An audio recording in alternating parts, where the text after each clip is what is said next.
Bozali ebele oyo wapi bozo mokano ya kolanda MK Actu MK Buzz Télévision kaka ndenge tolobaka awa bazali kotindela yo ba convocation kena ko répondre tango ekoma ebele onga balinganga te ezala bongo te yango tozali kopesa mbote na bayebanso bazali kolanda biso bipai nyonso bozwami libanda ya mboka na kati ya mboka bozali kolanda biso na Équateur bozali kolanda biso na Libenge bozali kolanda biso na Mbujimai na Kabinda bozali kolanda biso na Lubumbashi Kolwezi Lualaba bozali kolanda biso kuna na Chopo na Chwapa bozali kolanda biso na Kisangani bozali kolanda biso na Butembo bozali kolanda biso na 24 communes na Nguma Mokonzi Kinshasa bipai nyonso bozali kolanda biso na Pesibino Mbote na Congo Central Mwanda Matadi bande kona biso ya Kimpese Songololo na Pesibino Mbote Bandundu Kwangu na kobosa na bongo te bande kona biso ya Ijofa nazali kopesa bino mbote bandeko ya Pepe Moso na Pesibino Mbote po bozala rapé belé côté kuna bolanda biso na Pesibino Mbote mingi na ba étudiants nyonso à travers Congo démocratique na ba province nyonso na Pesibino Mbote Istamushetu Inikin IBTP na kobosa na bongo te Académie des Beaux-Arts ISP na kobosa na bongo te ISC na kobosa na bongo te bandeko na biso ya UPC ba étudiant ya ba université belé je m'excuse na Pesibino Mbote nga moje boya ya mukolo malelo tokoyeba na kobanda na kopesa merci na nani apesi na kosokoso na mteso za Kinshasa o nyonso yo bosoto ya Daniel Bumba Kinshasa niveau izaina bosoto ti pardon kabase le koya na mai yeka bosoto yeka edi yele merci parce que na moni côté na yo ngiri ba panonyo sa fondation edi yele et ça la place tamoni ka ba moyelo za na nzela libaya fondation edi yele dit merci na bana ngiri na salité. Le général Blaise Kilibaliba, mon général, nazo mona soucieux zanango pour la police, mais tant mususu ki mumpe ozo sala, bato azo bosa wa mila. Sale la biso makambo yekola. La police et ça le kuma la police. Bamboka muso biso tozo finga wana baleki biso na makambo mususu. Le Rwanda oyo kato finga ka oyo so botali discipline za wana. Awa wa penati na kwani lelo opération bus ya Jemi et commandé komone la ne bande kona biso ya wewa komemande komemana nzela to éviter bambouteillage de ko salima na Willery bambouteillage ko salima na Triomphal na boulevard Mobimba limité awa na boulevard du 30 juin to éviter la police là au mais si ça s'agit de kanga wana penza maboko kolela zo kanga tozomona ba image ezali ko sala soni soldat azomela giamba na kati ya bureau eza passe en tout cas mon général tozala bosenga été au sala ta majini opération liko fezonga o mon général Kanyamaza aki monima kuluna ba mama na biso wa kotanga suna téléphone te atana Kinshasa mwana mwasi azana musala sala kateme iPhone 16 nzambe to éviter ce qui est ani moi mwasi aza ni na présidence ni na ministère mais iPhone 16 au vanda kawapi na terre jaune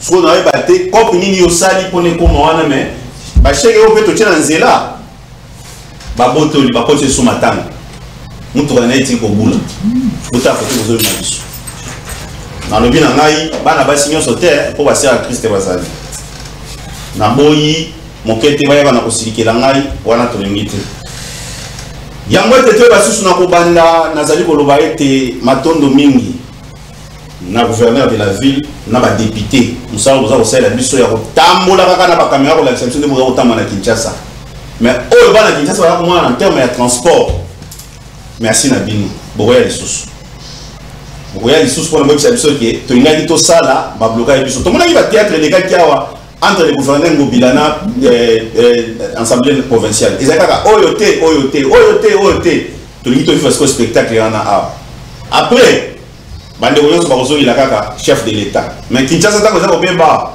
chef de l'état nde mutaza wana merci toza wana bolo ba ki ote la presse est accompagnée to ko accompagner les kamunini pour makambo ko sala na presse exacte toza au moins des populations za konyo kwama to ko yeba ni makambo sala.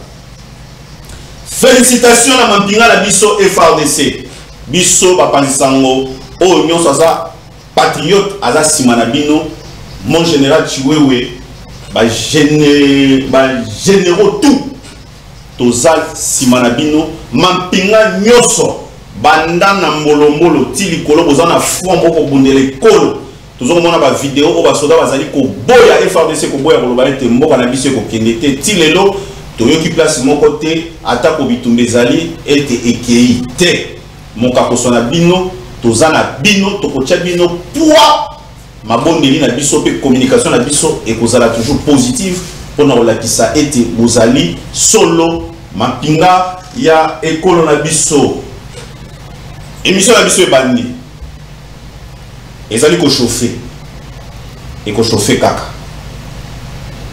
bande ko ya union sacrée mutu na mutu akomo benda nzete ya kombo na ye ezaki liboke mutu na mutu akobenda na ndenge na ye kala mingi te prince na nazo benda ya ye kala mingi te mwana mboka media ka kolonga ko benda ya ye kala mingi te ti tango mosusu mwana mboka Félix Tshisekedi na Kabuya bakotikala bango moko na liboka ya Pondu ezali azolo tokoyeba yango po ba langage oyo komi ko bima awa kozala nde sambolonga na lobi longola soki longo te na longola ote na lobi kaka kala mingi te bokomona kaka prince nana nzeta ko mbelongo yo moko pona place ki ko longo akolongola so ba longoli te mboli tuti eloko za nini constitution oyo bato bakobunda yambo ete tokota na masolo tokolingana kolakisa bino mai wapi ezali koleka ekoleka le 25 pona bandeko na biso ya nouvel élan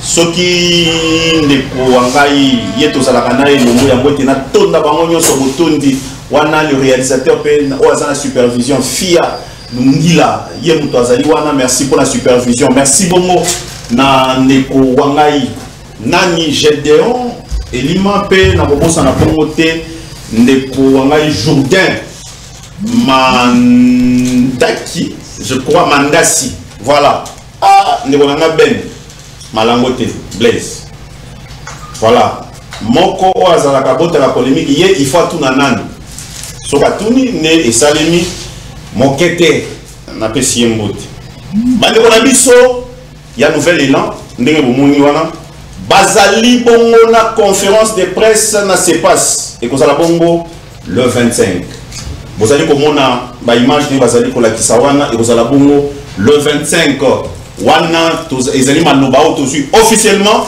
na secrétaire général ya parti en vol Blanchard Mongomba ye auti ko confirmer ko loba ete et kozala bongo na sepas MKBS télévision kozala on appelle to kozala scoop ya mbala moko na bango po ete toyeba na kosolola maimanso oyo wapi bakosolola bisika et na toyeba nouvel élan sikoyo position na bango ezali nini merci na considération ya mwana mboka Blanchard Mongomba secrétaire général ya parti ya nouvel élan ya mwana mboka Adolphe Muzitu tokozala wana émission ebandi ndenge na lobaki matondo mingi na bino ba ebanso tozali bongo na plateau oyo esili ezali ya kotonda samba olonga ndenge na lobaka awa eza bitumba ya bibotu na yebisaki bino ete nanu na moni na PPRD Joseph Kabila zungo na kotisi na kisoda te Félix Tshisekedi na moni te Blanchard Mongomba na yebite Prince Inana bon ye azana no envoi na yebite Vital Kamerhe Bahati Pepe Mboso bana na bazana armée toka recrutement eza kosala mara pa bato mosusu pona bapanisa moto kenda armée ba politicien bova na bureau tinde to sili boy to tika ko yoka te mwana ya Joseph Kabila kota ki soda po ye moko Joseph Kabila kota na volonté na ezaka vota tata na ete donc ti sikoyo ba politicien so de bayaka wana ba lwana mwana ete kota armée Donc ndenge zaboui oyo musala malamu biso batindela biso population tokota armée mais ya politique bana bango bakena Jean Lycée Mbusa mwana azaki wana mwana azaki banani batu nyonso bazali kote kuna bana bango bazaki wana mais armée na éviter à part Mobutu on a likambo Saddam voilà Prince Inana Yemeni azali président ya parti monene po ete bilenge batomboki bamoni ete batata baza ko distraire biso makasi balobi ete batata baza ko l'exception tango batata bango baza wana na ba climatiser biso toke to bundi to loboni ba polo baza ko beta biso makofi na nzela to leka boye ba biso machete yo ozaka sima batata wana abite to beteli bango maboko tango mulai obeko lega na ba TV na betanda koguma mela bango ndé ba mumpe kimbangu ba mumpe anualité te yambala oyo biso nyonso tokozala place so ba décision za ko salima to kotango elongo pour preuve Lumumba zaki na agini au mona montazo mbenga jeune 50 ans jeune na parti politique mbenga biso ligue des jeunes 50 ans Prince Inana MND parti politique naye to ba na ko solo azali mon côté azali na mwana mboka Belesi Jean-Pierre bango ekozala nde bitumba ya bebotu awa ngana loba okomi ozeli moninga lobi ya koyela maloba bakotuti so bordire mwana mboka Prince mbote na mbote ndeko Roger na pesi mbote na moninga na ngai Jean-Pierre Belesi bandeko bakotala biso na ndako bambote belé bandeko toyina bango na plateau surtout bana technique vraiment merci pe bambote tika na bandana na koyebisa collègue na ngai Fayolo que président de la République ali moninga na yote Félix Tshisekedi o banda ovanda na eba moko na Philadelphie pasteur Hollande alo koteya na Félix Tshisekedi ali président de la République bali deux personnes différentes. D'abord il s'agit ko yebisa ndeko Fayolo que y en a ba principe spirituel oyo ekosakate balobaka lorsqu'on est satisfait de l'intérieur cela se manifeste à l'extérieur moto alina nzala et c'est que comprendre o alina nzala na discours ya 3 minutes à salagi aux juifs de tena nyovi au pakoli o kona ko gagner la Félix lokola moninga na yo le mettant en garde le président de la République le garant de la nation le chef de l'État o ko yebisa eto yebani te oyo yebana à qui frère na bino église tu sais que du kondo c'est que ezaki capable yo kana nous ala kimete oyo ya yebaka frère na bango église oyo ya lelo président de la République c'est-à-dire quoi même spirituellement parlant il a les acquis du pouvoir et yemutako kamba ekolo na milimo nyoto et les coutumes c'est Félix Tshisekedi président na ye président ya Kabila président ya Sesanga président ya Muzito président ya Diongo président ya Nanga tenanga de to bengana ya comme patrine président ya batonyo surtout il a dit que en le voyant boyer Fayolo a malade à kobela physiquement d'abord parce que discours à 3 minutes moto alembi le wala osala testament ya suka mais psychologiquement a un problème to bengaka hygiène mentale ba traiter on na CNPP a kobela malade ba bengi hygiène mentale. Parce que comment comprendre que moto na masolo ka nostalgique sambolé tenga muna gagné na 2018 qui t'a proclamé monsieur nani a confirmé au prêta serment wapi le peuple congolais reconnaît et se range derrière son commandant suprême le chef de l'État Félix Antoine Tshilombo partout à Kokende approuvaki yango en 2023 à Ouattan Tokendaki Maponomi plus de 73% moi na les grandes distinctions. Donc aujourd'hui Félix Tshisekedi a l'adhésion populaire. Donc combat oya koloba que totala nani akolonga toté la victoire est déjà connue à l'avance. Félix Tshisekedi va gagner parce qu'il a le peuple avec lui. Alina pouvoir wana. Et puis Samélié n'a et pas Yanzame Balobi, la voix du peuple c'est la voix de Dieu et le peuple est avec Tshisekedi. Donc atika intimidation comme ça là. Et ça ne moment lobby na Congo bilo c'est ça la prophétique il y a ndenge na bango. Na toke na élection ti mutasa ibana za président.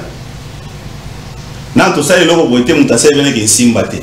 Awa batu pona ko prédire tant que tout libanda o batu musu balege so Léopard a gagné et beti mpanzi to éviter moi na mboka Jean-Pierre Belesi moi mikolo ngana tondi kwa botoni po ete na moni oyena lombango makasi otiki maema so bande ko sala botosi ya koyeba na considération wana en tout cas na bino mibali nazali ko pesa bino vraiment merci et pour la considération na pesio mbote mingi mais na ko mona nzoto malamu pe boni mwana mboka Joseph Kabila Kabange pe naza ko rappeler ozali moko ya ba cadre ya PPRD pe communicateur ya PPRD boni maemanso côté kuna pe yo moko boni nzoto ndeko Roger na pesio merci mingi na invitation na yo na kolinga na occasion pesingai en tout cas na pesa mbote mingi na ba téléspectateurs nyonso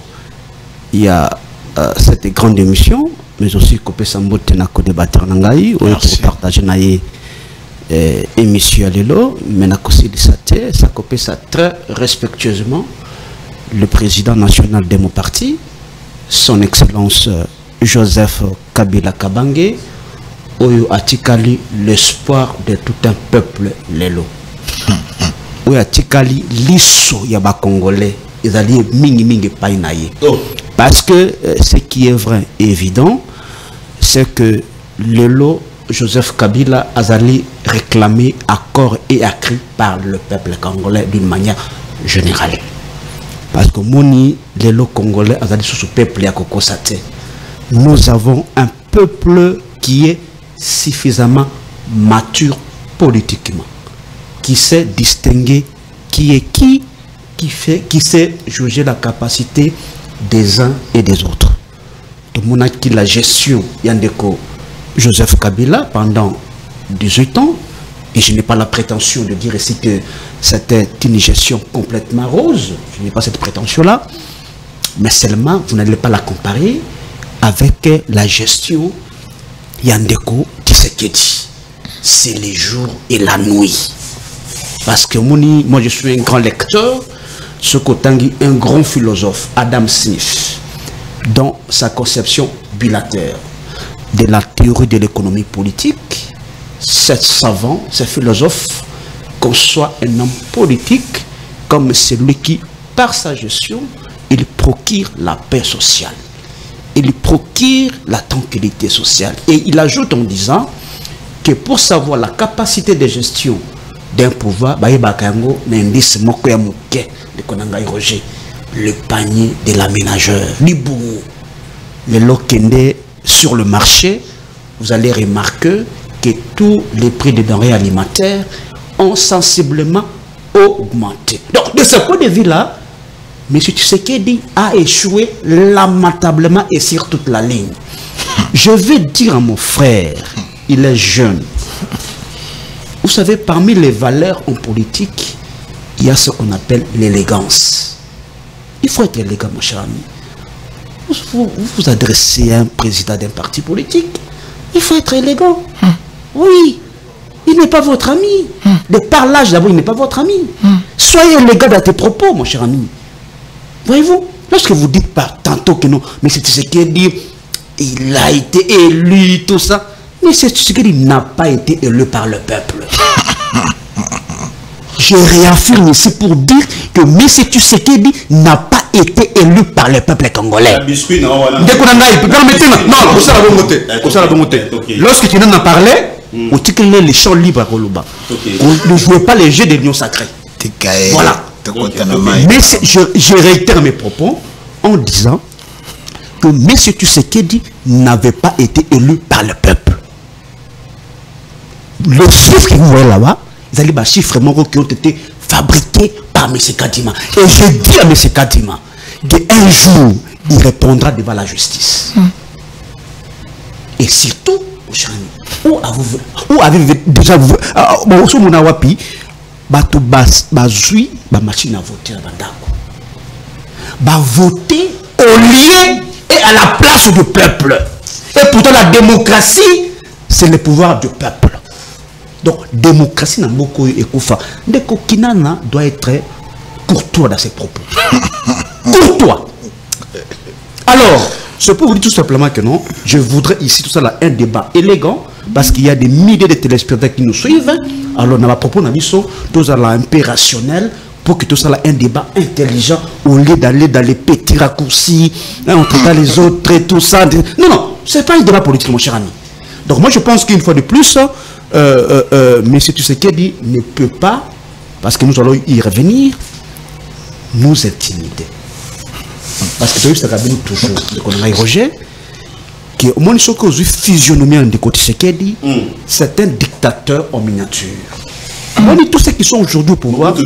Mais bien sûr, déjà, mon cher ami, depuis que ce monsieur est au pouvoir, il a systématiquement violé la Constitution. Je peux vous le démontrer sur le temps. La disposition mini, depuis qu'il est là, il a systématiquement. Bien sûr.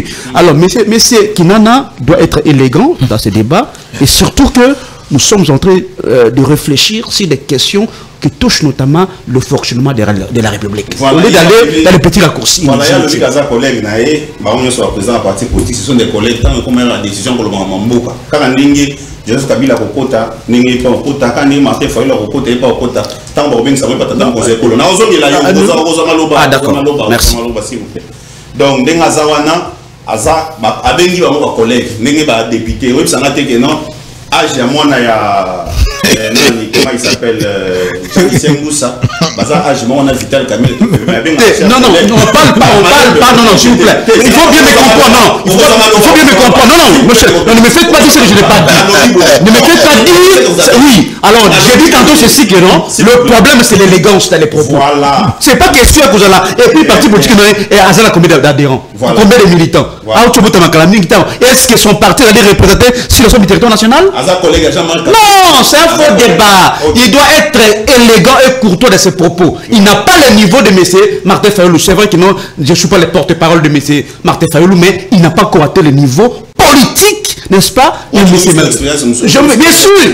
à mon avis que non, tant que obtenir mes propos, il doit être rationnel et élégant dans les propos. C'est important. Je ne refuse pas, il ne faut pas me faire ce que je n'ai pas dit. Je ne refuse pas ce qu'il dit, mais seulement dans Zolinga, c'est que tout ça est un débat rationnel et puis qu'il y ait l'élégance dans les débats. C'est ce que je veux. Exactement. Merci. Je le suis toujours. Awa ezalande bitumba bibotu ya koloba ete obimisika maele bozomona elengi nango yango yo nde na sepela nango po ete ntango mwana mboka Jean-Pierre azana oyo ya koloba kolongolela na nzela te soko kolongolie yo moko nde kolongoli yanzi po ye ndenga telemi wana alobi te tikanga na sisa pema tika ya sisa pema ntango kosede yo kozwi soko lobi olanda naye maloba okotuta bordi nasi nga na kogere malambo oyo azali bota na koyeba na ya kogere bango po ete ekozala vraiment débat moko ya bilombe awa zala makasi na mutu na yo mutu akotela ozala te awa mutu akotela ozala te yo mo makasi na maloba na kasi botosi na maloba nde koleka nyonso mwana mboka Jean-Pierre nazongele epai na yo likambo ezali awa nayoki bato nyonso batemi lokwa moto moko bato nyonso te ndabo napesa que biscuit. Il y en a beaucoup qui agité. Moi, je n'ai pas agité. J'ai fait parler. Moi, je suis Bahati. Moi, je suis Vital Kamere, Jean-Marc Kaboun, Bino Moko Koutou. Je suis beaucoup de 4. Ceux qui n'ont pas de c'est Sanga. Balobi, les la Constitution, Tata Mokonzi pour le Néga Kenda au Tambo, la Katanga, Momazo, qui est Namwana, qui est un défilé de mode. Wana Makamwana, qui est Kata. Batunyoso, Yamona Bahati Nengi Bakomi, AFDC et alliés disent non au changement de la Constitution. Malobeza, Yaye, loi va tchepe le minae, Asambalo, Naye Mouba, le Basso, qui a été tout bakoseli. Mais AFDC, Yamone le dit non. Tomoni pe, Mwana Mboka, Vital Kamere. Bango pe, Nangam na Bango, aux huit mélanges, Yewana Peka, Viena Bisso, Bandaka, Namabo, Kakaboy, réflexion leki. Yeka ba photo na belé illustration zakaka akangi abeni mwambebo abeni boté yepa zolo bani l'UNC dit non au changement de la Constitution ba on pena baté o ezali kolo kuna ezanzeta nini mbile imalo kwa crâne l'UNC peut va symbole les alliés voilà bangwana 520 gigas. Voilà le service OP. Yépé, Vietozo et Baté, Mungiri Zaka. Confusion entre IDPS nayi yepe kuna pe balobi bango pe bango ba chess on les a croix to plus ya croix rouge to ya pharmacie to ya hôpital yepe balobi kuna alliance pour le changement bango pe balobi biso kuna ekosimba te 520 giga wuta prison ya makala alobi pe ke wana ekosimba te constitution etika la bongo wana bandeko na biso bino pe bato FCC na yambaki na PCMO télé SPA Ferdinand Cambier. J'avais suivi. Merci beaucoup Laka pour l'invitation de mo yambaki to yambaki biso ondimaki ango to zaki na yo lobaki to solaki na ye awa alobi biso pe to lobi niet ekolekati yo lelo to yambi yo chef d'état-major adjoint à lobby yo pe na éviter position en temps sous kanya zo ba o mona ya zo ba sous bien pour changer là monsieur pour changer déjà to ye bango déjà et ko simbati est-ce que beaucoup mona tenzela au bozui bobeta na bino nzaki o yo ki siko position ba de konyo sona yo conseil électronique. Mon cher ami Roger, une fois de plus merci na invitation na yo. Bon en fait c'est vous savez le débat relatif à changement, soit révision à la Constitution, c'est un débat qui est purement technique. Bon, j'aurais bien voulu avoir en face de moi, soit un co-débatteur qui a fait le même, bon, j'allais dire la même science que moi, j'allais dire le droit, pour que tout ça soit un débat technique. Bon, je ne sais pas la formation scientifique qui nana. Politologue. Ah, voilà, c'est une bonne chose. Je pense qu'il va se débrouiller, mais j'aurais vraiment voulu avoir un juriste à mes côtés pour qu'on fasse ce débat-là technique. Peu importe, je veux revenir à votre question, mais déjà, vous avez mentionné ça ici, c'est que vous avez cité un certain nombre de familles politiques, soit des formations politiques qui ont déjà dit non à la révision, soit au changement de la Constitution. Déjà, il faudra, c'est que nos amis qui sont dans l'Union sacrée, bon, notamment M. Tshisekedi de lui-même, puissent nous préciser s'il est pour le changement de la Constitution, soit s'il est pour la révision de la Constitution. Parce que ce sont là des concepts juridiques qui sont distincts. Il faut tous là bien spécifier. Est-ce que Bazouline va changer complètement la Constitution? Parce qu'en termes juridiques, on parlait de l'élaboration de la Constitution. Soit ils sont pour la révision. Là, on va faire un débat intelligent. Et bien, on peut savoir sur la raison. Soit pour le changement, soit pour la révision. C'est-à-dire, on va créer une certaine ambiguïté là-dessus. Et ce n'est pas élégant. Mon lili. C'est-à-dire, on va éclaircir le peuple. Exactement. Est-ce que on va changer complètement la Constitution, soit on va réviser certaines dispositions de la Constitution. Et va peut ça raison.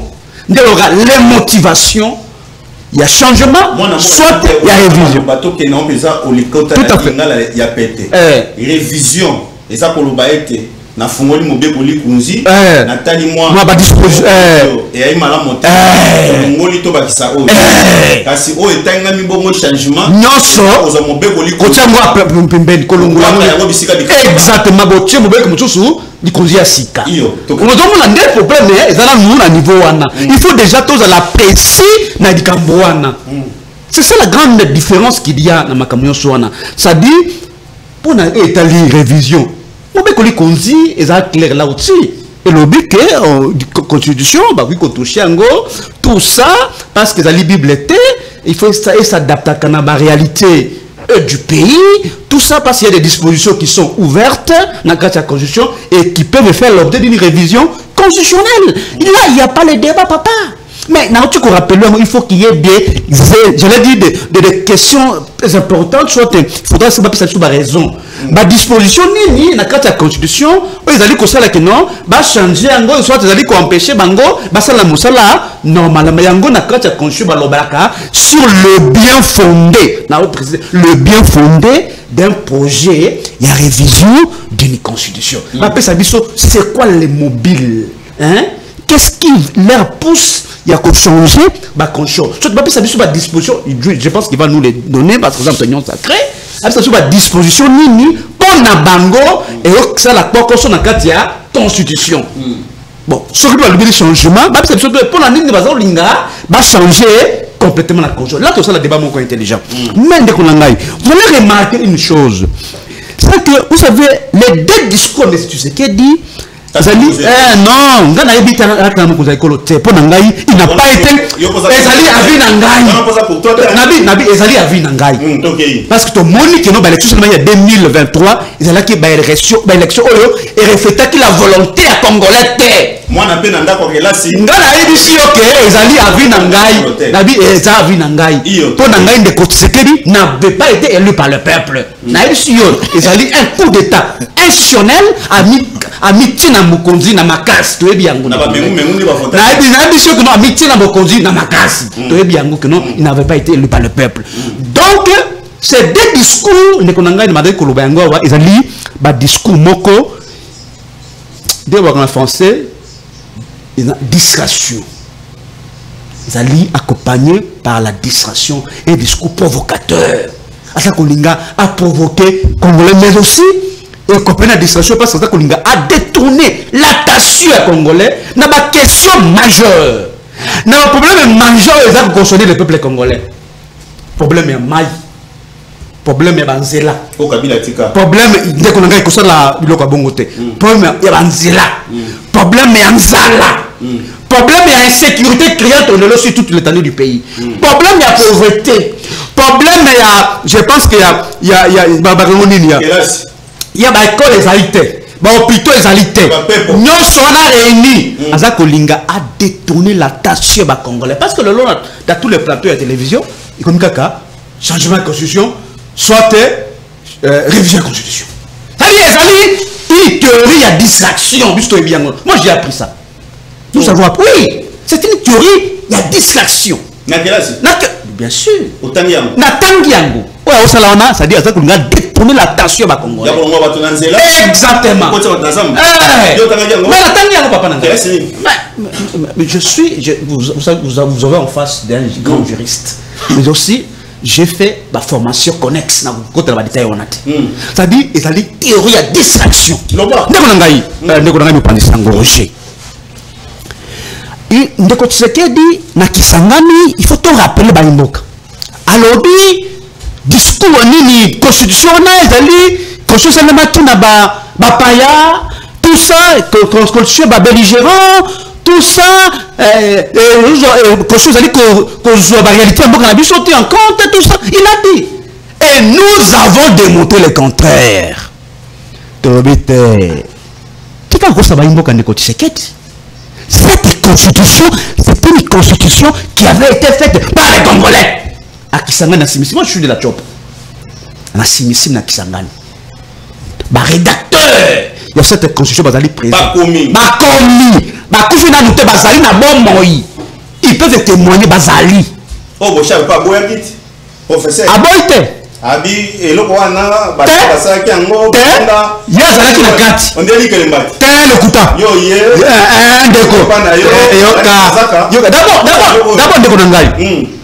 il faut me préciser quoi.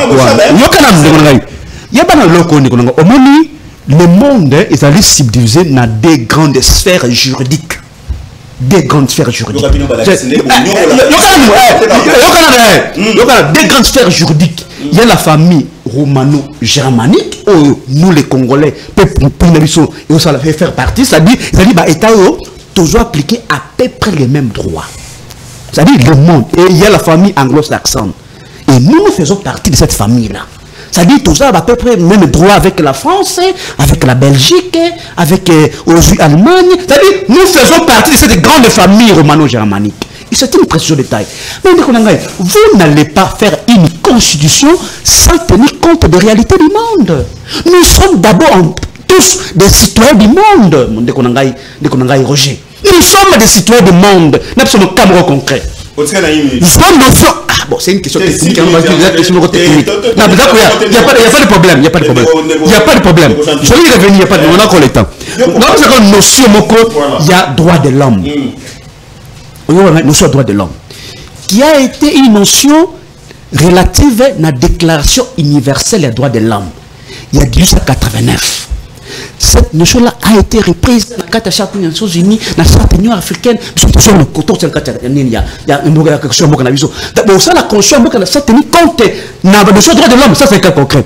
Deuxième élément, la notion, l'idée d'avoir une constitution, l'idée d'avoir un contact social, un pacte républicain, ce n'est pas une notion congolaise.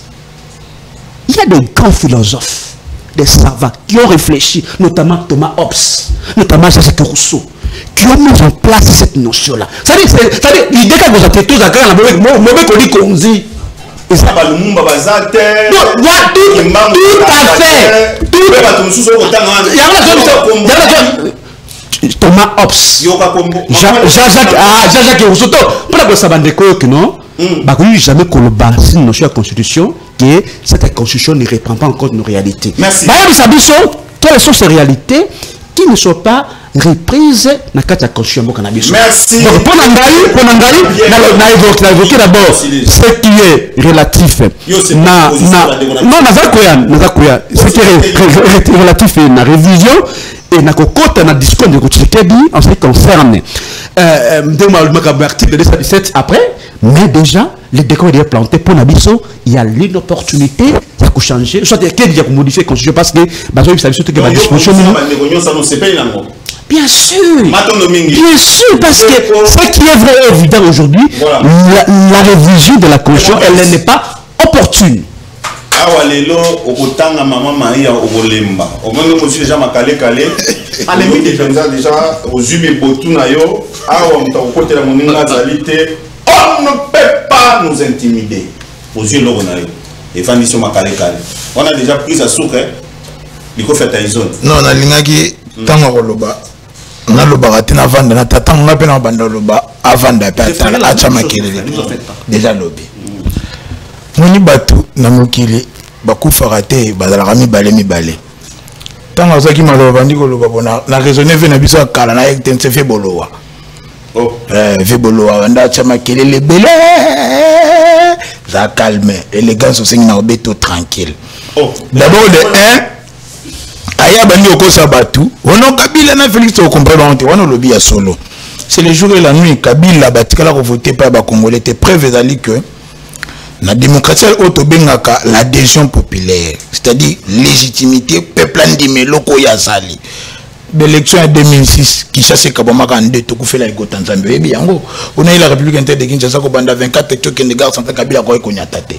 Il a fallu un général kamikaze amiral Luwanga pour kabondisa guerre na cimetière à Gombe. Tout fait l'abattoir. En 2011 pareil. Mais tu sais que dans 2018 a eu pouvoir peuple Atali. En 2023 on programme Félix Antoine Tshilombo président public peuple a bien ko sepela bato a beta siffler. Mais il y a awa vieux bolowa awa ko sabato Félix n'a jamais été élu. Mais papa na bana classe ba ko tala biso depuis moi bato nostalgie. Tala bato oyo lelo to ko tala. Alors je suis juriste, bon je comprends ya baro ya wapi ya machambio kuna na bandundu to la juriste ya baro ya simesimi na kisangani. Je ne sais pas. OK. Tout ça kana mboka na biso. Alobi lisusu. Ça se potira malemba nkulu. Malembe. Ngana ko pesa ba fête.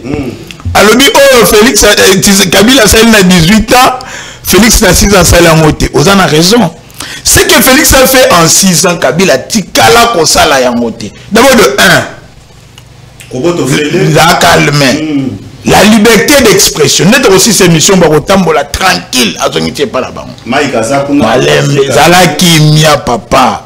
Vebolo aloba ki on a lobate comme na tour na comme ngotaka bakale. Na loba ni. Ba moi zala ki a aussi ces missions bokale va yo lokayo. Mukuni. Ba marche comment ko sa matata mutu na bango. Acha parfois ache chemise ya pembe enfilé logo la ndeko na biso Équateur bakanja. Akei marche zongi matata si zongi pe marche adame tranquille andimite mais sous Kabila zaki ba marche sili boy mama botela ngama ya moto ba betibino les droits de l'homme ko loka Félix Ayena avec Félix c'était une gratuité de l'enseignement bana o ba ndo tika na balabala to benga ki ba enfant de la rue bana to ndo benga ba kuluna ba shege ba zongela chiki apaka collègue nanga Fayulu mutokoma ko soba ngomba bamba ba policier mabanga soki na posa ba sala ba marche collègue Fayulu mutozoka bala miki mon était dernièrement malembe ngape na président benga ngana ni président ya parti MND il pas président parti OK mais ba lobi kanti malembe tikate batu ba olanga na ndako ko bulungisa bango enchaînement OK avec Félix Tshisekedi président de la République à la qui que mboka na biso ali potentiellement riche pour un pays continent Kabila de la guerre européenne 4 milliards de budget au etikale okene na poche ngate mna loba le solo bambi mutu na bango mais Félix a eu budget ekolo 18 milliards avec Kabila ba fonctionnaire qui va gréver ba ko ndeko 40 mois impayés et ba enseignant ko combien 80 000 Félix a un pouvoir ba célébrer ba mati lelo ba ba gréver raté parce que ba ko futa maté ba comment ko gréver ba singa ba matela ba mosolo c'est ce que Kabila n'a pas fait avec Félix Tshisekedi na mboka na biso oyo ba câbles électriques commence à ma awa na mboka oyo ba karo ko sala na mboka oyo atangeli nga matata kene na maluku soko lingi na komimuso de cette émission il y a des carreaux qui sont fabriqués ici alors dit Félix ailleurs na ba théorie au nom de Jacques Rousseau Robert Baudelaire te papa on a ba théorie pratique Rousseau na ba Baudelaire to yebi totanga mais matata parce qu'il y a le but panel aménagé bon on va le mettre à pouvoir le 5 mai 2014 on a des assistants parlementaires parlement voté babimisi 100 millions de dollars babito sala marché moderne na maluku bana maluku ba kolanda biso ata toilette moderne salema tembo mwana ekena na libom yé pas ndambo le 5 mai 2014 na koloba malamu Boukangalonzo un projet salvateur il n'a qu'à laisser Afrique mobimba bakabola mbongwana yé pas une partie yé pas azwa non mona koloba lokola vie boloa Francis Kitoko tu vois moi monsieur te wana dali bato mboka c'est comme ça que Félix a du travail et le peuple a eu la simanaye bako comprendre que comparer Kabila na Félix et les jours de lui n'est pas le bagona bena le bia solo mais to côté si on a mamuto ko beta masolo awa a le bi changement to révision d'abord bana ignorance bangonde ba bongo c'est là tena ko yana ko sangisa bango bango bandeko ya FCC na PPRD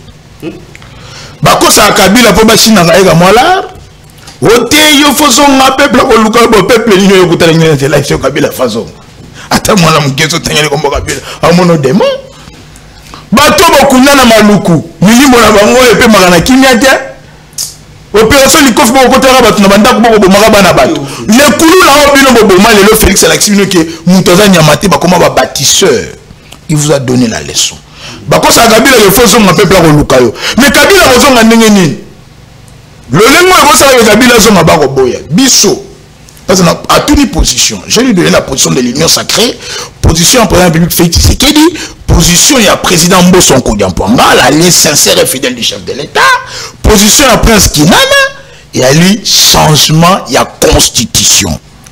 Nenge baloba na Bible, au moins une constitution, au moins la lelo, beaucoup moins la yango li sous-souté. Donc on peut savoir une constitution na bino, bokende bozo ango bokata ba papier botira couverture ba kaye ya bana chik. Papier. Mais les MND de France qui n'en soutient fermement le changement. Dans la Bible, ceux qui ont mon été à malam. Pour changer ta soupape, pour changer ma piston, mais monter les qui mbambala épave, pour réviser. Il faut qu'on change moteur. Félix Tshisekedi a changé constitution et toko changé yango na peuple na simanabiso et nanko parce que la voix du peuple c'est la voix de Dieu. Le peuple est d'accord. Peuple par définition la rani na roboya yangote bango ba twatanga malamu atangi ba ça va vie bolo wa sabino. Peuple ali ensemble de personnes qui obéissent aux mêmes lois et forment une nation. Mais si on a une démocratie, deux mots c'est l'axi peuple, quatre c'est l'axi pouvoir, beaucoup de na peuple. La constitution auto changé. L'article 5 balobi, la souveraineté appartient au peuple, tout pouvoir, tout, avec des quantités invariables, tout naté, émane de lui.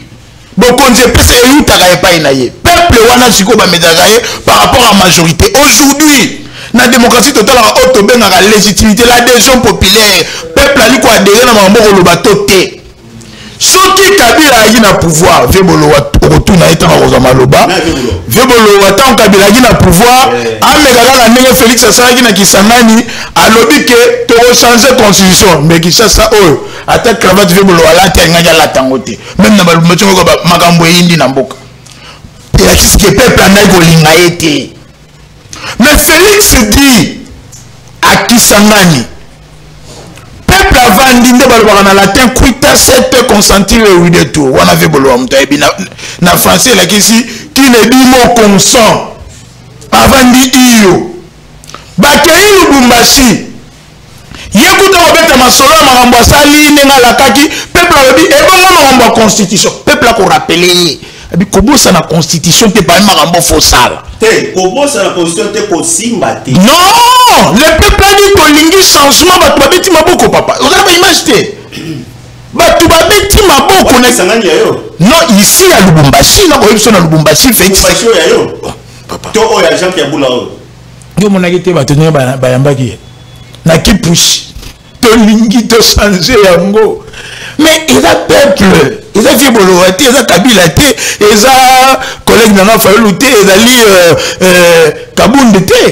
les vieux Tchokovar, ils ont des populations Oyoyo, Ali Mokonzi, Nakoya,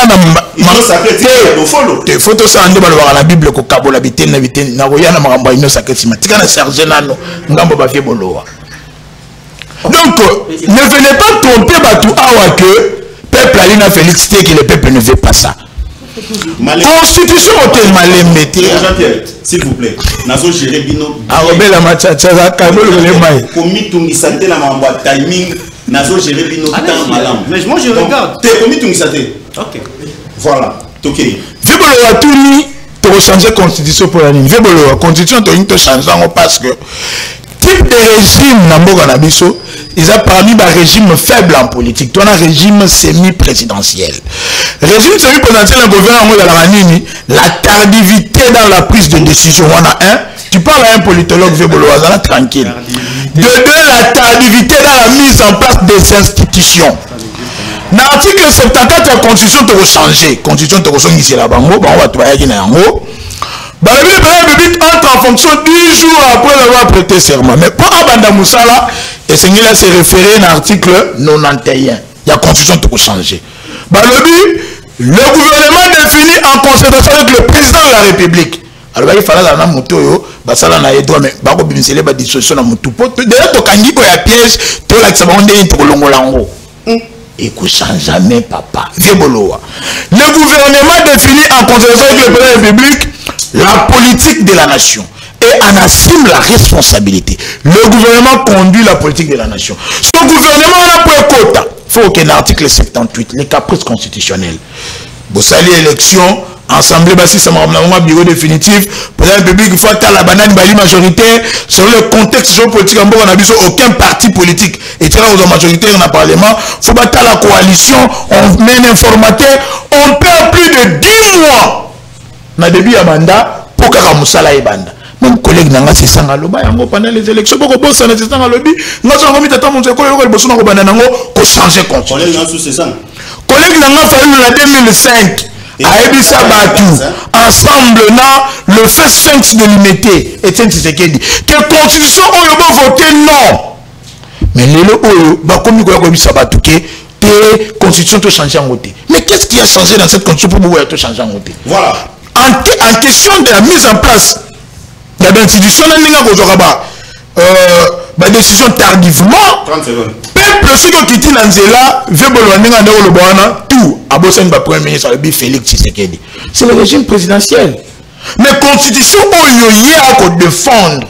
Et le bibongoté, c'est de l'ignorance constitutionnelle. Depuis le moment où on marche dans le Bogaté, le Barassouminois, le Bakasama, le Baramatata, alors c'est la constitution il faut te changer.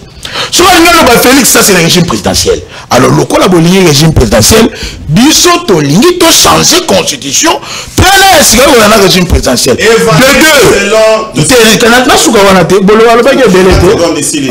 30 secondes décidé. Non, c'est 30 secondes. De deux.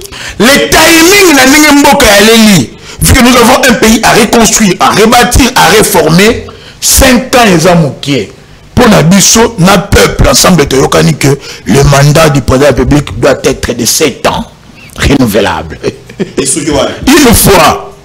Non, parce que 7 ans, il ne faut pas décider, le peuple a décidé. C'est-à-dire que le président a le pouvoir, il y a qu'au changer un mot, à peine à pouvoir réviser. Mais biso, évangile selon Prince Idana. Et le peuple congolais et Félix Tshisekedi.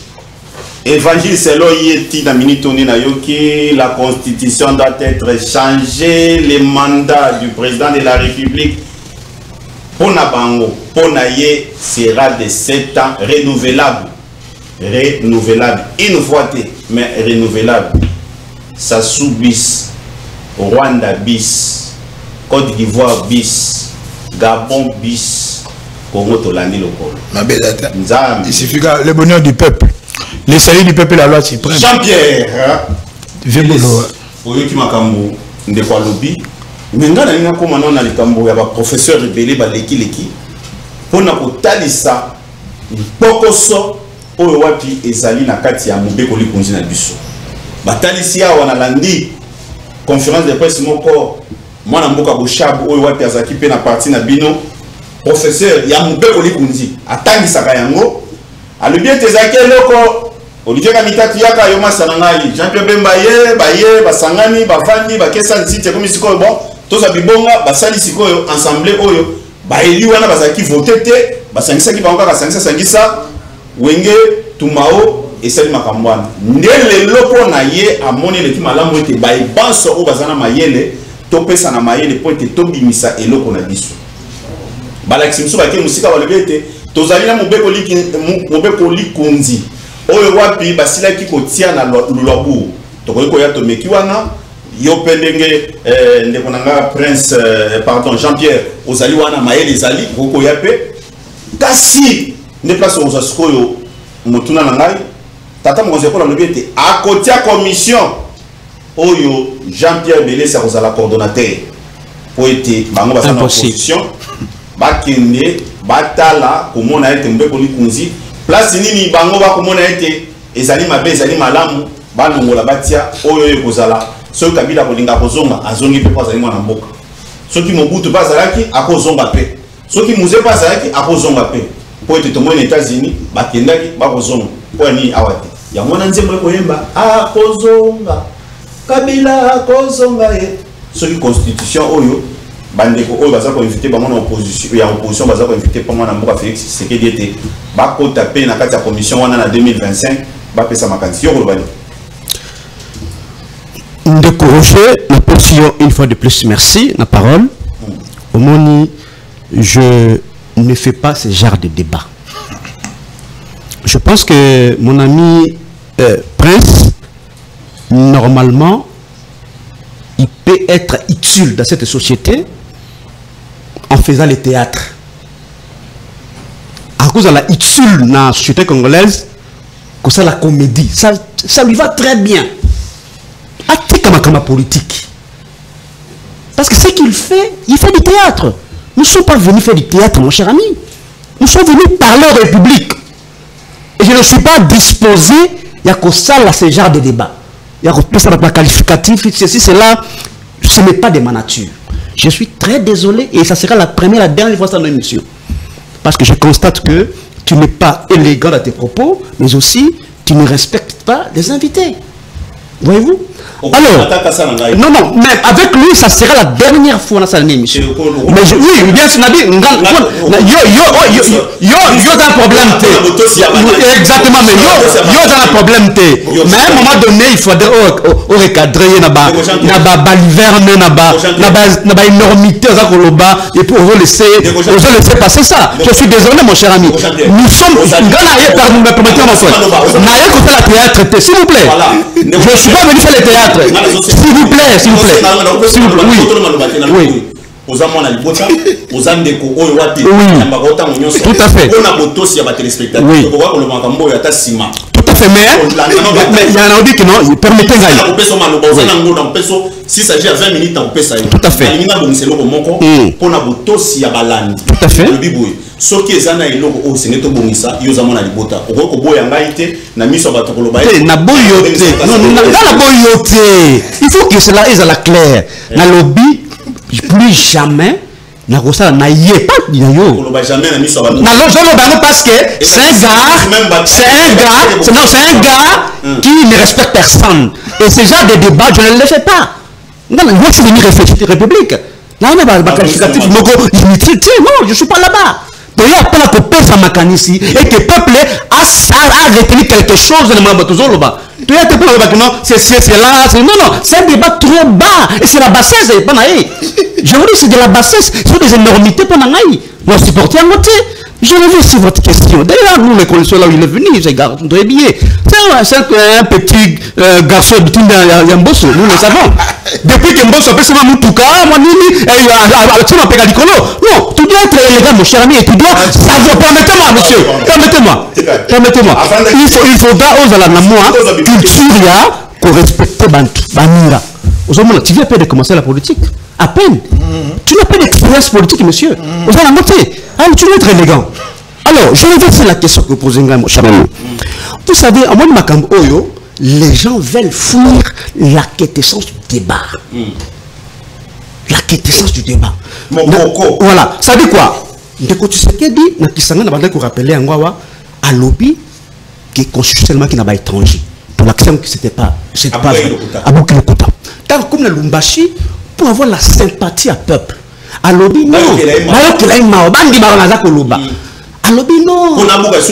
À lobby, non. Article 217.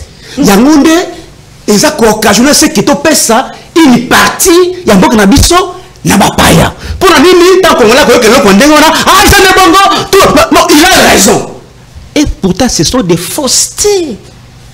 Je me pose une seule question de Konanga. Je vais revenir sur Makambo qui est dans le lobby. Je vais revenir sur ça. Mais je pose une seule question. Est-ce qu'il y a encore les collèges des juristes à la présidence de la République?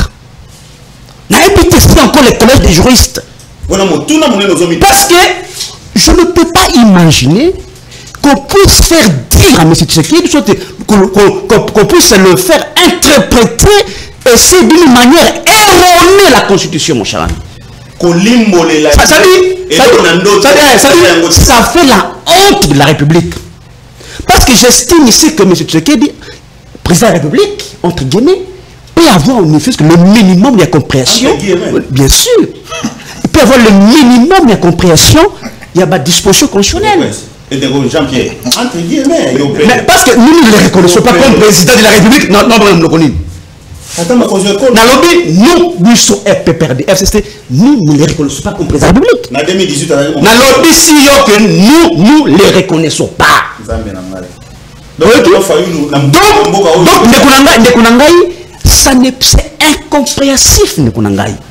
Parce que ces discours-là, ils allaient consommer aussi par l'opinion internationale. Parce que le président fait ce genre d'interprétation de la Constitution, mon cher ami. C'est extrêmement grave. Alors je vais revenir sur cette question-là, 217, mon cher ami, l'article 217. Déjà, vous devez savoir, lorsqu'on lit une disposition constitutionnelle, il ne faudrait pas faire une interprétation littérale. Il faut faire un droit interprétation littéraire. Il faut chercher l'esprit de la disposition. Qu'est-ce que le législateur a voulu dire lorsqu'on lit une disposition constitutionnelle?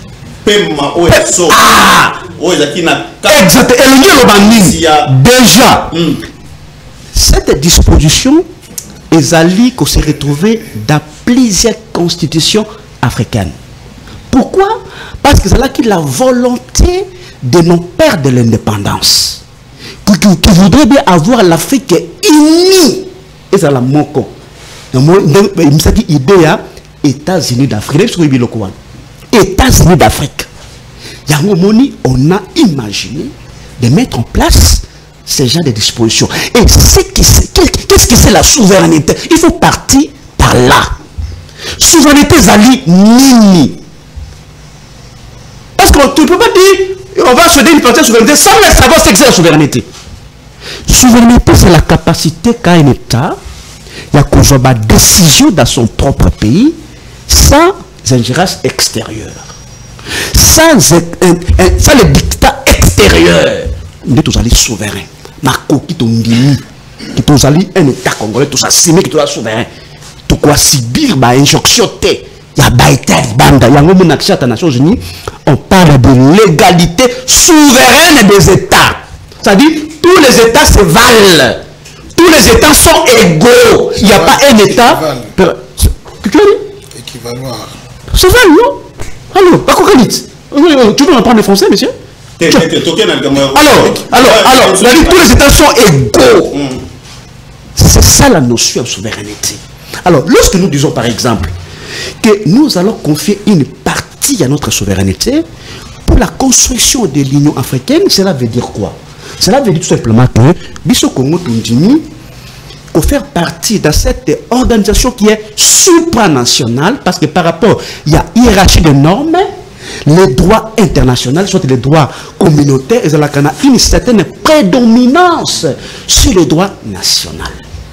C'est-à-dire des décisions qui seront prises sur l'échiquier africain et qu'on a une répercussion sur les droits nationaux, Nabisso.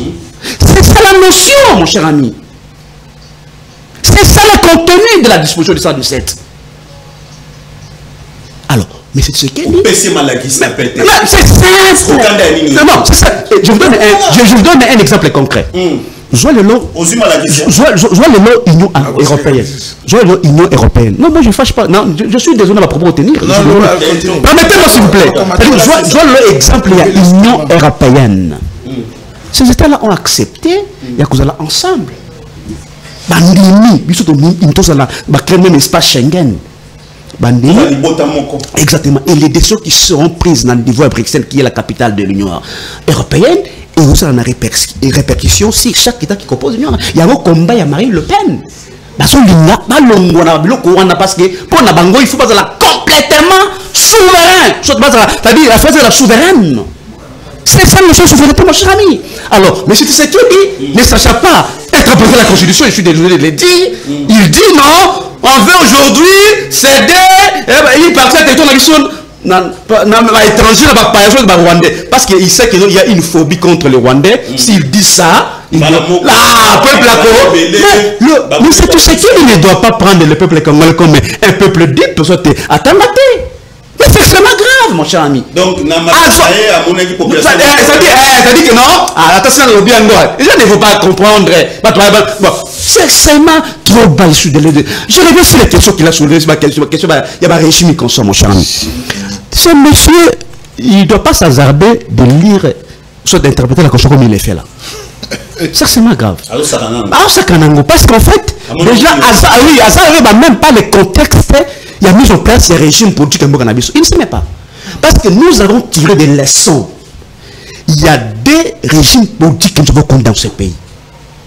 Les régimes présidentialistes, nous avons le régime présidentialiste parce que c'est vrai que c'est de là qui est régime présidentiel, entre guillemets, mais pour la façon dont les choses se faisaient, il y a un régime présidentialiste qui avait démontré ses limites parce que tout le pouvoir était concentré autour de M.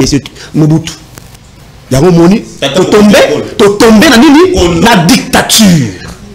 Parce qu'il a voulu contrôler tout à la fois. Et c'est de la même manière avec les régimes parlementaires. Il y a M. Patrice Emery Lumumba. Vous avez vu la crise qu'il y avait à l'époque, en 1960. Le président qui révoque le Premier ministre, le Premier ministre qui révoque le président de la République. Il y a eu une cacophonie au sommet de l'État. Alors nous, on ne peut pas mettre en place ces régimes parlementaires, soit des régimes présidentiels. Alors mettons un régime qui équilibre le pouvoir. C'est-à-dire le juste milieu. Il y a on n'a pas voulu donner tout le pouvoir au président de la République. Et puis, oui, tout le pouvoir d'un Premier ministre. Alors, ils ont créé un régime de freins et de contrepoids. C'est ça le contenu. Permettez-moi, non, c'est technique. S'il vous plaît, c'est important ce que j'ai dit. C'est très. Non, plus c'est une minute, tout simplement. Une minute. Alors, voilà. C'est-à-dire, un résumé de...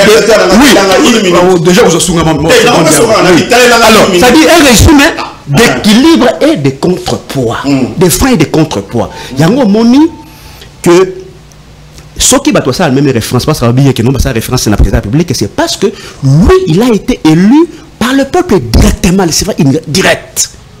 Mais si le premier ministre n'a pas été élu par le peuple, comment va ça la référence à quelqu'un qui n'a pas été élu par le peuple? Les mêmes présidents que vous ignorez là. Non, pas maintenant, non, on a des contextes pour nous. C'est-à-dire, si on fait référence au président de la République, parce que c'est lui qui avait été élu directement par le peuple. Et il était venu sur base d'un programme de société, sur base d'un projet de société. Qu'est-ce qu'on a comme président de la République? Voici ce que je vais faire. Mais un premier ministre n'est pas élu par le peuple. Il y a un moment, le Congolais fait beaucoup plus mention à président de la République. Parce que qu'on a avant comment la pouvoir de la pouvoir. Mais tant qu'on il faut constituer une équipe pour permettre de réaliser vision. C'est ça c'est l'article 91, je ne me trompe pas, de la Constitution qui parle justement que le programme de gouvernement et qui bien discuter entre le président de la République et le gouvernement pour la parce que le président de la République, n'est-ce pas, c'est lui qui avait été élu par le peuple. Et il a une équipe qui l'accompagne. Et avec cette équipe-là, il faut qu'il y ait une jonction afin que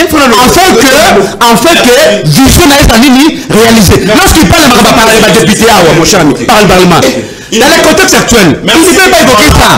Parce qu'il y a la majorité absolue de l'Assemblée nationale. Il veut bien nommer. Est-ce que la constitution, on a prévu les primaires? Est-ce qu'il y a les primaires? Non, non. Allez-y,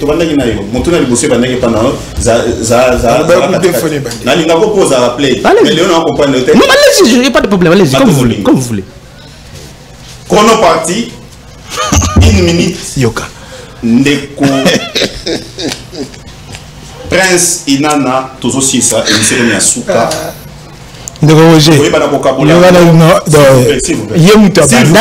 S'il vous plaît. J'ai répliqué à lobby, au tigre sous 7 minutes à lobby, et je dois répliquer quand même. Okay, ça va les invités, ceux qui veulent, ce que vous savez, s'il vous plaît, trop ça yo. Aussi, c'est parce que aussi cette émission, il y a aussi cette émission.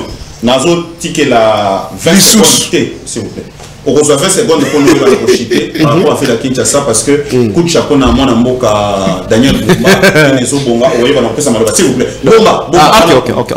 Ndeko Prince Inana oyoki ozu ba coup debout KO debout ozu que là c'est en live au foot ata un écoute até ba la kisio makambo en tout cas awa soko boyi ozandoki loba ozalandoki pour makambo oyo Jean-Pierre atalisi na poasa que là sofele ngana yekoli que là sofele au foot la minerval ki ba la kisio matière bolo mwana mulongo wana ya koloba ete parce que Kabou a levé des positions malédiction. Ce qu'on a besoin de pouvoir avoir la malédiction. Les Lobanais basent la malédiction. J'ai oublié ça même. Mon niveau tout. Si sa place wana toka bon. Bon, hormis orgueil, arrogance, na koluka komelaka maloba français, batu ba mona que moni tu vois technique et le malonga et bimikuna ezate. Bon. Tobinga na téléphone te ya gato ke to beta bale ni tando sana ki bomala mke so ke lobike to sala émission te ngape na osala na yete pour mutaka nga muninga pe na makasi azate bizalela batu bakola mabe na bomwana. Magamba malobo ni ko ya biso c'est pas na biso te. Oh papa. Yo pe ko ye pas na biso te. Bon. Le Tshisekedi qu'il néglige président entre guillemets. Atalisi Bakongomani qu'aujourd'hui, c'est quelqu'un qui remplace la dévotion sur l'ambition, l'opportunité sur l'opportunisme, l'un des grands caractères, il y a leader en sciences politiques. Parce que tu sais que les gens offrent à Bakongomani, ba texte oyo ya bango, pona bango, et ça ne rappelle pas ya bango moko. Parce que, alors bien encore, si on traite cette condition des étrangers, c'est parce que Makani ici, parce que comme on continue où nous, les jeunesses nous sans city. Qui est Louis Michel? Louis Michel est le rôle là. Tato Asimbaï Kabila, le rôle là, moi, on a dit dans maternelle. Louis Michel. Mais le peuple congolais veut une constitution où il y a la fête sur base de nos valeurs et idéaux en tant que peuple. Article 217, où il y a la tata monte à l'école. La constitution auto-changée, veut vouloir qui était un belé. Recadré avec des balivantes. La République démocratique du Congo peut conclure des traités ou des accords d'association ou de communauté comportant un abandon partiel de souveraineté en vue de promouvoir l'unité africaine. Souveraineté, car c'est l'autorité suprême. Donc on a une décision de part du Somoko. Mon article E, même la constitution de l'Ouabo Redalaka. Je crois que c'est l'article 110. Il y en a Sénégal, il y en a Ghana, il y en a Gabon, il y en a Zambie, il y en a Guinée. Bon, nous, quand même, ceux qui ont une proposition, ceux qui ont beaucoup de temps, ils allaient te boiter. Mais maintenant, si vous voulez comprendre l'article 217, il faut qu'il y ait un article 9. Il y a constitution auto-changée. La constitution auto-changée, l'article 9 dans le Bible, l'État exerce l'exercice de la souveraineté. L'État exerce une souveraineté permanente, notamment sur le sol, le sous-sol, les eaux et les forêts, sur les espaces aériens, fluviales, lacustres et maritimes congolais, ainsi que sur la mer territoriale. La constitution ya kala, yambo kanabiso, article oyo, bavie boloa, na kabila, na bandeko na bango ya FCC ba ko changer. Aboyi que tu serais déjà présent dans ma honte, tondimi. Mais pour que tu sois dans la présence de ceux qui n'est pas congolais, lorsqu'on dit que dans FCC, ce ne sont pas des Congolais, peuple là, yokinga tem na lobi yem talobi.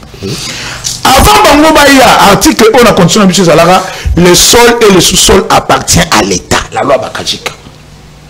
Et là, on va appartenir, tu as un droit de propriété, mbalamoko. Mais quand on dit une souveraineté permanente, ça veut dire qu'elle peut être discontinue. Il y a un moment que moto na bango parce que FCC a mis ça tous les lots. Tu as un FCC armé représenté par Nanga, tu as un FCC Nakati ya Union Sacrée, tu as un FCC à opposition au Yabango. Nanga alors Guinée, tu as dit que mon avion va Congo les Kawate. C'est-à-dire que place ya Zaliwana, l'État a perdu sa souveraineté. Franchement. Vous allez comprendre dans mon temps. Mais quand on est sous piège, l'idée que le coup de la souveraineté est allé, l'État m'a donné a connu qu'on perdre l'article 214 alinéa 2. Il y a constitution auto changé. Constitution na bango. Article 214 alinéa 2. Nulle cession, ni l'échange, ni l'adjonction des territoires n'est valable sans l'accord du peuple congolais consulté par référendum. Makanisi wana ya céder territoire et outibino wapi. Donc c'est-à-dire que les chefs de l'État avaient raison qu'il y a dans cette constitution, il y a un article de la dissolution au Bazoua et qu'on dit que c'est la bisototique et la bapaya mabele. Sarkozy était venu ici à l'Obara Yango. Il y a une banda politique avant à Bossani Yango. Donc Makanisi Rotsa Oyoke, ni le session et où tu as. C'est-à-dire qu'ils peuvent fabriquer sa propre majorité dans le monde qui wana dans une élection, voter pour que non, tu peux si mandat pour concrétiser l'accord de l'Émirat ou donc ce que Tshisekedi veut, c'est le bonheur du peuple. Biso doit aller dans la dictature. Tshisekedi est dictateur. Il affirme son autorité à chef de l'État. Quand il parle, il faut faire la différence entre l'autorité de l'État où il a incarné dans la personne de Tshisekedi. Tu dois toujours se référer au peuple. Kaka Ndenge, dernièrement, parti CRD, il y a Patrice Christophe Mosoko dans Pont-Abala qui n'avait le drôme, 150 000 personnes, Basangani, Batouni Bango. Bolingi to changer, te balobi iyo.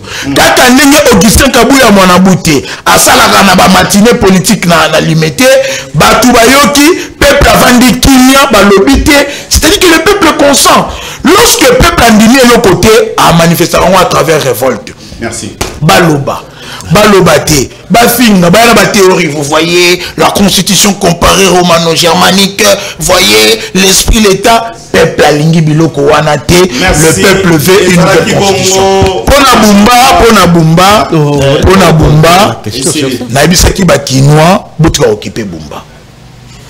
D'abord moni bumba na kiyaka na biso la kisili felo. Mais demandez à tous les Yaka qui me suivent, je suis un fils qui en vous. Congolais de père et de mère. Boumba, Boumba. Elle a dit ici, l'ifelo. Donc, il y a un pas d'abouti qui est tranquille à Salamakambonaye, à ceux qui ont assisté à Kendenaye, parce que Kinshasa, les lots est coupé de plus en plus. Tant le mouton au Bengana Batu Moussala n'a simple communiqué, il y a directeur de cabinet. Donc, c'est la roi au Saléloni. Directeur à cabinet n'a pas communiqué. Bateau a été engagé Sirène arrêté à l'Orol Bango Moussala. C'est pourquoi tu as un changement de la constitution. Tata Mondiakolo a donné au gouverneur. Mais qu'est-ce que c'est chef de l'État le gouverneur Yemoko? Merci Ndeko Jean-Pierre. Oui. 30 secondes, oui, 30 secondes tout simplement. Mais très rapidement, je vais faire quelques répliques à ces assassins. S'il te plaît, non, très rapidement, 10 secondes, mon cher ami. Tanguy, article 217, il se réclame d'être un politologue. En paix, il paie. Ça dit, il y a. Permettez-moi s'il vous plaît. C'est une possibilité. Ce n'est pas une obligation. Mais même les Français ne comprennent même pas les verbes qui sont employés dans la Constitution. Vous voyez le niveau de la fête sacrée? Merci. Lorsqu'on dit en paix, il paie. Ça dit c'est une possibilité, n'est pas une obligation, monsieur. C'est par exemple dans le niveau pour réfléchir. Nous avons toujours dit que cette ville n'est pas gouvernée. N'est pas gouvernée. En fait, j'avais voulu dire quelque chose très fort, mais je me suis réservé. Parce que ça, c'est de l'incompétence notoire. Aujourd'hui, papa. Aujourd'hui, mon cher ami, la ville de Kinshasa est commis une poubelle à ciel ouvert. Déjà, la question du banditisme urbain. C'est-à-dire l'insécurité, il y a certains quartiers à Kinshasa. Mais papa, nous, c'était la rationalité. La rationalité. Voyons les grands acteurs qui faisaient la beauté de la ville de Kinshasa. Qui est une place des évolués, j'espère bien. C'est une place pratiquement touristique. Jet d'eau, tout ça, mais calmez-vous là. Calmez-vous, s'il vous plaît. Donc, calmez-vous, monsieur. Calmez-vous. Non, jet d'eau, il dit la tête est d'accord. Non, monsieur. Il veut se soyez tout le temps, monsieur. Soyez tout le temps, monsieur. Et ça, dit non. Donc, c'est aujourd'hui, nous avons un problème de leadership. Au niveau national, il n'y a pas de vision pour cette république. Kabila n'avait même pas une pensée visionnaire. Différentes provinces sur l'autre, différents gouverneurs qui n'incarnent aucune vision pour cette république. On peut constater qu'aujourd'hui, il y a exode rural massif à Kinshasa. On a mis nos différentes provinces ne fonctionnent plus pratiquement. Chargé la communication, Bazali, Ezraki bon, Ezraki na Mwana Moka, Prince Inana. Président, il y a parti politique MND, collègue, il y a Marté Faylouba qui c'est la place. Collègue, il y a Kabila. Allez faire du théâtre, mon cher ami. Qui est-ce que la comédie?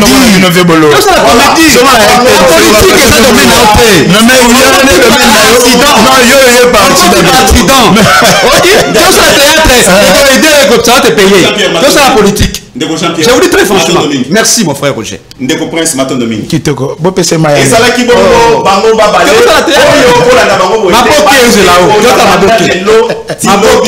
Oyo ezaki de bitumba beboto mayele bimi sambolo makomba ya kai awa mutako kotelo akozalate yo moko bunda sisango okomela pe matoyati ezalaki bongo bango nde bazalaki awa ngana todi bango botondi pointe balakisi ete baza bilombe ata moko te apesi moninga ebotu po ezala kaka boye suki kamata simba kana nous sommes pas dans voilà.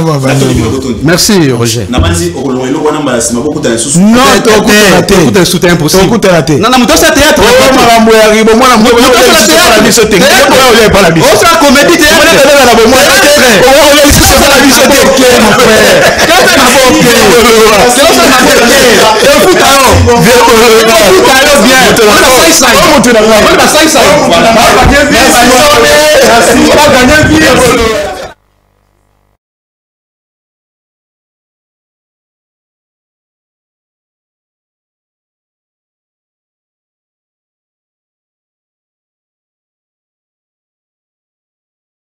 merci Simon Mokete n'habite Simon Mokete Esther merci Nayo Ben Blaise yo balebi okokaina bolwa okokaina héritier okokaina mais na ndenge na moko donc ti bosola rapena bozomona MK matin ezaye en tout cas bandeko banso na bosanie ndeko nanga na zana de Ker Gachela hier okoka kité mais lelo na banzi ki ozala malamu lobi ndeko sala ngana toni botoni na ndeko nanga Jean-Pierre to banzi ete mikolo mekoya bakokutana susu na bandeko basusu po ete bitumba ya bilombe ya moto et bana kosalema lolenge mona ndeko prince akoya lisusu akozonga poto changer constitution poto ya moto et bana kosalema kasi ngalo wana za solution ko sala ta plateau spécial bango il faut bazonga parce que to changer constitution